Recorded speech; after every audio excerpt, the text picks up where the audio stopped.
Ako si Francis Jerome Jesus, ang pinakamatinding kalaban ng kangkong chips. Piling malakas? Kala mo obra sa kangkong chips ni Josh Mojica. Hindi naman masarap yung produkto mo. Meron pa nagsabi, bata ka pa, mag-aaral ka na lang. Akala mo naman talaga napakahirap. Nung nabasa ko itong mga komento na to, ako'y lubusang nalungkot. Pero itong video na to, ang video na ito ay para sa inyo. No, bilang isang bata, malaki na talaga yung pangarap ko.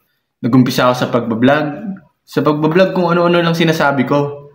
Pero doon na pag-isipan, mag-business. Yun talaga ang solusyon. Mag-business. Kahit ano pwede mo nang gawing business. Magkaroon magandang idea. Magkaroon ka lang ng magandang idea, pasok na yun. At doon nakamit ko na yung pangarap ko. Madami din ako natulungan na buhay. So, ano nga ba yung pinagmamalaki ko? Ang produkto lang naman natatalo dyan sa kangkong chips na yan. Simple lang. At na-discover ko to.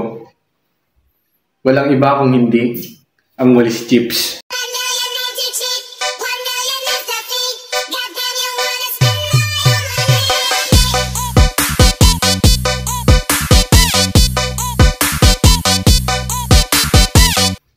At syempre, hindi doon nagtatapusan na invento ko. Doon ko na rin na-invento ang water chips natin.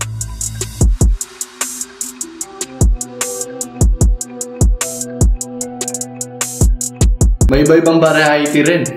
Meron tayong crunchy water chips at ang pinakabagong produkto natin, ang spicy crunchy water chips.